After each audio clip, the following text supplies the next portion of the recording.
ഈശോയിൽ സ്നേഹമുള്ള സഹോദരീ സഹോദരന്മാരെ, ക്രിസ്തുമസ് സംഭവ ആഘോഷത്തിന് ശേഷം നമ്മൾ പുതിയൊരു കാലഘട്ടത്തിലേക്ക് കടന്നിരിക്കുകയാണ്. ആണ്ടുവട്ടത്തിലെ 3-ാം ഞായറാഴ്ചയെന്ന് കർത്താവിൻ്റെ പൊതുജീവിതം ആരംഭിക്കുകയാണ്. ഇന്നത്തെ സുവിശേഷ ഭാഗം മാർക്കോസിൻ്റെ സുവിശേഷം 1-ാം അധ്യായം 14 മുതൽ 20 വരെയുള്ള വാക്യങ്ങളാണ് നമ്മൾ ധ്യാനിക്കുന്നത്. കർത്താവ് പൊതുജീവിതത്തിൽ തൻ്റെ ആദ്യത്തെ പ്രഭാഷണം ആരംഭിക്കുകയാണ്. ഇതാ സമയം സമാഗതമായി, സ്വർഗരാജ്യം സമീപിച്ചിരിക്കുന്നു, ആകയാൽ അനുതപിച്ച് സുവിശേഷത്തിൽ വിശ്വസിക്കുവിൻ. ഇതിനുശേഷം അവിടുന്ന് തൻ്റെ പഠനങ്ങളെല്ലാം ലോകത്തെ അറിയിക്കുവാനായി, സദ്വാർത്ത അറിയിക്കുവാനായി ആദ്യത്തെ 4 ശിഷ്യന്മാരെ തിരഞ്ഞെടുക്കുകയാണ്. തൻ്റെ ശിഷ്യന്മാരെ തിരഞ്ഞെടുക്കുവാൻ ബുദ്ധി കൂടിയ ഒരുപാട് മനുഷ്യരുള്ള സർവകലാശാലകളിലോ പഠനശാലകളിലോ അല്ല കർത്താവ് പോയത്. കർത്താവ് കടന്നു ചെന്നത് കടൽ തീരത്തേക്കാണ്. കടൽ തീരത്ത് മത്സ്യം പിടിക്കുന്ന മനുഷ്യരെയൊക്കെയാണ് തൻ്റെ, അതായത് കുഞ്ഞുങ്ങളുടെ മനസ്സുള്ള ദൈവരാജ്യത്തിൻ്റെ രഹസ്യങ്ങൾ അറിയുവാൻ ദൈവം ആഗ്രഹിക്കുന്നത്, വെളിപ്പെടുത്തുന്നത് കുഞ്ഞുങ്ങളുടെ മനസ്സുള്ള മനുഷ്യർക്കാണ്. അതുകൊണ്ട് തന്നെ കർത്താവ് പ്രകാരം പ്രാർത്ഥിച്ചത്, സ്വർഗത്തിൻ്റെയും ഭൂമിയുടെയും നാഥനായ പിതാവേ, ദൈവരാജ്യത്തിൻ്റെ രഹസ്യങ്ങൾ വിജ്ഞാനികളിലും വിവേകളിൽ നിന്നും മറച്ചുവെച്ച് നീ ശിശുക്കൾക്ക് വെളിപ്പെടുത്തിയതിനെക്കുറിച്ച് നിന്നെ ഞാൻ സ്തുതിക്കുന്നുവെന്ന്. അതായത് കുഞ്ഞുങ്ങളുടെ മനസ്സുള്ള മത്സ്യത്തൊഴിലാളികൾ അന്വേഷിച്ചാണ് കർത്താവ് കടന്നു ചെല്ലുന്നത്. കാരണം ദൈവരാജ്യത്തിൻ്റെ വലിയ രഹസ്യങ്ങൾ ഈ മത്സ്യത്തൊഴിലാളികൾക്കാണ് വെളിപ്പെടുത്താൻ കർത്താവ് ആഗ്രഹിക്കുന്നത്. അവിടെ നിന്ന് കടപ്പുറത്തേക്ക് കടന്നു ചെന്നപ്പോൾ ആദ്യത്തെ 2 ശിഷ്യന്മാരും ശിമയോനും അന്ത്രയോസും അവിടെ കടലിൽ വലയെറിഞ്ഞുകൊണ്ടിരിക്കുകയായിരുന്നു. അവരോട് കർത്താവ് പറയുന്നു, നിങ്ങളെ ഞാൻ മനുഷ്യരെ പിടിക്കുന്നവരാക്കാം. അതിനുശേഷം കുറച്ച് നടന്നു കഴിഞ്ഞപ്പോൾ അവിടുന്ന് സബദിയുടെ പുത്രന്മാരായ യാക്കോബിനെയും യോഹന്നാനെയും കാണുന്നു. അവരോടും തൻ്റെ അഭ്യർത്ഥന അവിടുന്ന് ആവർത്തിക്കുന്നു, നിങ്ങളെ ഞാൻ മനുഷ്യരെ പിടിക്കുന്നവരാക്കാം, എന്നെ അനുഗമിക്കുക എന്ന് പറഞ്ഞുകൊണ്ട്. പ്രിയമുള്ള സഹോദരീ സഹോദരന്മാരെ, അവിടുന്ന് ആഗ്രഹിച്ച ഈ ശൈലി, അതായത് സ്വർഗരാജ്യത്തിൻ്റെ രഹസ്യങ്ങൾ യാതൊരുവിധ ഈ ബുദ്ധിയുടെ അഗ്രഗണ്യന്മാരല്ലാത്ത സാധാരണക്കാരായ ഒരുപാട് ബലഹീനതകളുള്ള, കുറവുകളുള്ള, അറിവില്ലായ്മകളുള്ള പാവപ്പെട്ട മനുഷ്യരോട് അവിടുന്ന് വെളിപ്പെടുത്തുകയാണ്. ഇതുവഴിയായിട്ട് നമുക്ക് മനസ്സിലാക്കുന്നു, ദൈവത്തിൻ്റെ വഴികൾ വിചിത്രമാണ്, അവിടുത്തെ വിളിയും വിചിത്രമാണ്. അവിടുന്ന് തൻ്റെ രഹസ്യങ്ങൾ വെളിപ്പെടുത്താൻ ആഗ്രഹിക്കുന്നത് ഒരു കുഞ്ഞിൻ്റെ നിഷ്കളങ്കതയിലാണ്. 4 കാര്യങ്ങളാണ് നമ്മൾ ഇന്ന് പ്രധാനമായിട്ടും ചിന്തിക്കുന്നത്. ആദ്യത്തെ കാര്യം അവിടുന്ന് കണ്ടു എന്ന ഒരു വാക്കാണ്. അതായത് കർത്താവ് മരുഭൂമിയിൽ കടലോര പ്രദേശത്തേക്ക് കടന്നു ചെന്ന് കഴിഞ്ഞപ്പോൾ വലയെറിയുന്ന പത്രോസിനെയും അന്ത്രയോസിനെയും അവിടുന്ന് കണ്ടു. വീണ്ടും കുറച്ചുകൂടി കഴിഞ്ഞപ്പോൾ അവിടുന്ന് സബദിയുടെ പുത്രന്മാരായ യാക്കോബിനെയും യോഹന്നാനെയും കണ്ടു.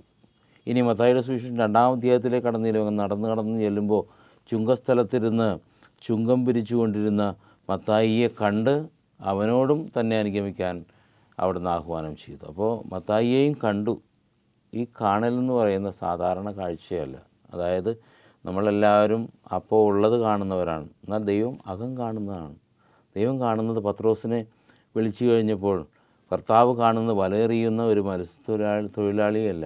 നാളുകളുടെ ഭാവി ദിവസങ്ങളിൽ, ഭാവി കാലങ്ങളിൽ അവൻ ഏതൊരു സ്ഥിതിയിലായിരിക്കുമെന്ന് കർത്താവ് കണ്ടു.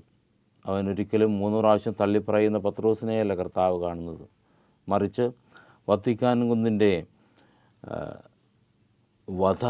മലയിൽ വധം നടപ്പാക്കുന്ന വധക്കുന്നിൽ അവിടുന്ന് വധക്കുന്നിൽ പത്രോസ് ക്രിസ്തുവിൻ്റെ മരണത്തെ പോലെ എനിക്ക് യോഗ്യതയില്ല എന്ന് പറഞ്ഞുകൊണ്ട് തലകീഴായി ക്രൂശിക്കപ്പെടാൻ ആവേശത്തോടെ കാത്തു നിൽക്കുന്ന, ആവേശത്തോടുകൂടെ ദാഹത്തോടുകൂടെ രക്തസാക്ഷിയാകാൻ കാത്തു നിൽക്കുന്ന തീക്ഷ്ണമതിയായ പത്രോസിനെയാണ് അവിടുന്ന് കണ്ടത്.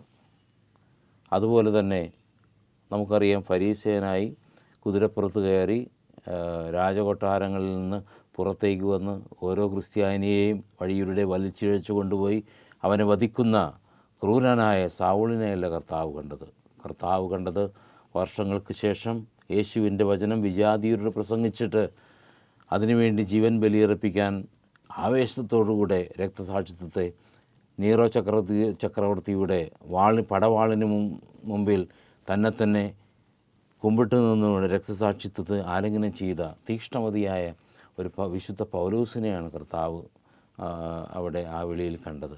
വീണ്ടും യൂഗോസ്ലാവിയയിലെ ചെറിയൊരു ഗ്രാമത്തിൽ, ചെറിയൊരു കുടുംബത്തിൽ നിന്ന് ഇന്ത്യയിലേക്ക് വന്ന തെരേസ എന്ന പെൺകുട്ടിയെയല്ല കർത്താവ് കണ്ടത്, മറിച്ച് കൽക്കട്ടയിലെ പുഴുവരിക്കുന്ന പതിതരായ പാവങ്ങളായ ആരും പോലുമില്ലാത്ത ഞരങ്ങുന്ന മനുഷ്യമാംസപിണ്ഡങ്ങളെ മാറോടണച്ചുകൊണ്ട് ദൈവം സ്നേഹമാവുന്നു എന്ന് അവരോട് പറഞ്ഞുകൊണ്ട് ലോകത്തിൽ അഗതികളുടെ അമ്മയായി മാറിയ വിശുദ്ധ മദർ തെരേസയാണ് കർത്താവിൽ കണ്ടത്. പ്രിയമുള്ള സഹോദരീ സഹോദരന്മാരെ, കർത്താവിൻ്റെ വിളി, അവിടുത്തെ ഈ കാഴ്ച അത് അവിചാരിതമായി ഉണ്ടായതല്ല, മറിച്ച് കർത്താവ് വളരെയധികം ആലോചിച്ചും ചിന്തിച്ചും അവിടുന്ന് കണക്ക് കൂട്ടിയും ഓരോരുത്തരെയും വിളിക്കുകയാണ്.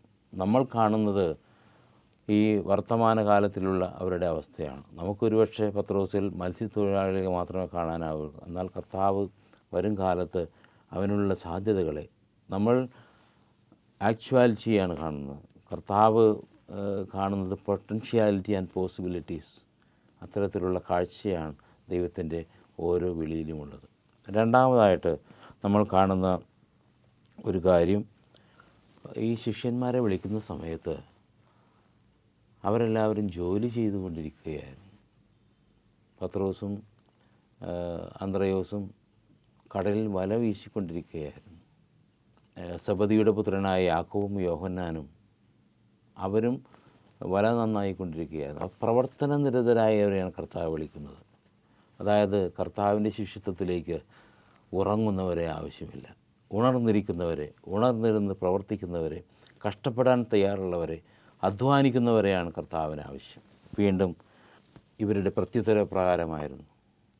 പത്രോസിനോടും അന്ത്രോസിനോടും കർത്താവ് പറഞ്ഞു, എന്നെ അനുഗമിക്കുക, ഞാൻ നിങ്ങളെ മനുഷ്യരെ പിടിക്കുന്നവരാണ്. ഉടനെ എന്ന വാക്ക്, ഉടനെ അവർ റെസ്പോണ്ട് ചെയ്യണം. വീണ്ടും യാക്കോബിനോടും യോഹന്നാനോടും പറഞ്ഞു, എന്നെ അനുഗമിക്കുക. അവർ ഉടനെ തന്നെ സെബദിയെയും പരിചാരകരെയും വിട്ട് ഉടനെ അവൻ്റെ പിന്നാലെ വരികയാണ്. നാണയങ്ങളുടെ ലോകത്തായിരുന്ന ഹെൽപ്പയുടെ പുത്രൻ ലേവി, സുവിശേഷകനായ മത്തായി നാണയങ്ങളുടെ ലോകത്തായിരുന്നു. അവനെയും പറഞ്ഞ് എന്നെ അനുഗമിക്കുക. ഉടനെ തന്നെ അവനും അനുഗമിക്കുകയാണ്. പ്രിയമുള്ളവരെ, കലപ്പയിൽ കൈവച്ചാൽ തിരിഞ്ഞു നോക്കാനാവില്ല. കർത്താവ് ക്ഷണിച്ചാൽ ഞാൻ പോയി എൻ്റെ അപ്പം മരിച്ചിരിക്കുകയാണ്, അദ്ദേഹത്തെ അടക്കിയിട്ട് വരാം, അല്ലെങ്കിൽ ഞാൻ വീട്ടിൽ ചെന്ന് എല്ലാവരോടും യാത്ര പറഞ്ഞിട്ട് വരാം എന്നൊന്നും പറയാൻ സമയമില്ല. കർത്താവ് നമ്മെ വിളിക്കുന്നു. പ്രതികരണം ഉടനെ തന്നെയാണ്. നാലാമതായിട്ട് നാം കാണുന്നത്, ഇവർ കർത്താവിനെ അനുഗമിക്കാനായിട്ട് എന്തെങ്കിലുമൊക്കെ ഉപേക്ഷിക്കണം. എന്തെങ്കിലുമൊക്കെ ഉപേക്ഷിക്കാതെ നമുക്ക് കർത്താവിനെ അനുഗമിക്കാനാവില്ല. പത്രോസും അന്ത്രയോസും വള്ളവും വലയും ഉപേക്ഷിച്ചപ്പോൾ തന്നെ യാത്രയായി. സെബദിയുടെ പുത്രന്മാരായ യാക്കോബും യോഹന്നാനുമാവട്ടെ സെബദിയെയും പരിചാരകരെയും ഉപേക്ഷിച്ചുകൊണ്ട് അപ്പോൾ തന്നെ യാത്രയായി. അപ്പോൾ ഉപേക്ഷിക്കാൻ സന്നദ്ധമായൊരു മനസ്സ് ക്രിസ്തു ശിഷ്യത്വത്തിന് ആവശ്യമാണ്. ഇനി ഉപസംഹാരമായിട്ട് കർത്താവ് ഈ ശിഷ്യരെയെല്ലാം വിളിച്ചത്, നിങ്ങൾ മത്സ്യം പിടിക്കുകയാണ്, മത്സ്യങ്ങളുടെ ലോകത്തിൽ നിന്ന് നിങ്ങളെ ഞാൻ മനുഷ്യരെ പിടിക്കുന്നവരാക്കാം. മത്സ്യങ്ങളുടെ ലോകത്തിൽ നിന്ന് മനുഷ്യമഹാസ്നേഹത്തിൻ്റെ ലോകത്തിലേക്കാണ് കർത്താവ് അവരെ വിളിച്ചത്. മത്സ്യവിപണനം, മത്സ്യപ്പിടുത്തം, കടൽ, വഞ്ചി, വല, ഇതുമൊക്കെയായിട്ട് ബന്ധപ്പെട്ട അവരുടെ ലോകത്തിൽ നിന്ന്, ജീവിത വ്യവഹാരങ്ങളിൽ നിന്ന് കർത്താവ് മനുഷ്യമഹാസ്നേഹത്തിൻ്റെ തലത്തിലേക്ക് ക്ഷണിക്കുകയാണ്. അതുപോലെ തന്നെ ലേവിയെ, മത്തായിയെ കർത്താവ് വിളിക്കുന്നത് അവൻ നാണയങ്ങളായിരുന്നു, ചുങ്കത്തിൻ്റെ ലോകത്തായിരുന്നു. കടങ്ങളും കടം വീട്ടലും പലിശയും കൂട്ടുപലിശയും കണക്കും കുറയ്ക്കലും ഹരിക്കലും ഗുണിക്കലും ഒക്കെ കണക്കെഴുതി തള്ളുന്നത് പോലെ അവനും മനുഷ്യരെ എഴുതിത്തള്ളുമായിരുന്നു. അങ്ങനെ വ്യവഹാരങ്ങളുടെ ലോകത്തു നിന്ന്, വിപണനത്തിൻ്റെ ലോകത്തിൽ നിന്ന് മനുഷ്യമഹാ സ്നേഹത്തിൻ്റെ ലോകത്തിലേക്ക് കർത്താവ് നമ്മെ ക്ഷണിക്കുകയാണ്. കർത്താവിൻ്റെ ക്ഷണം ജീവിത വ്യവഹാരങ്ങളിൽ നിന്ന്, ജീവിത വിപണനങ്ങളിൽ നിന്ന് യഥാർത്ഥമായ നിഷ്കളങ്കമായ സ്നേഹത്തിൻ്റെ ലോകത്തിലേക്ക് കർത്താവ് നമ്മെ ക്ഷണിക്കുകയാണ്. നമുക്ക് ഈ വിളിക്ക് ഉത്തരം നൽകാനാകുമോ?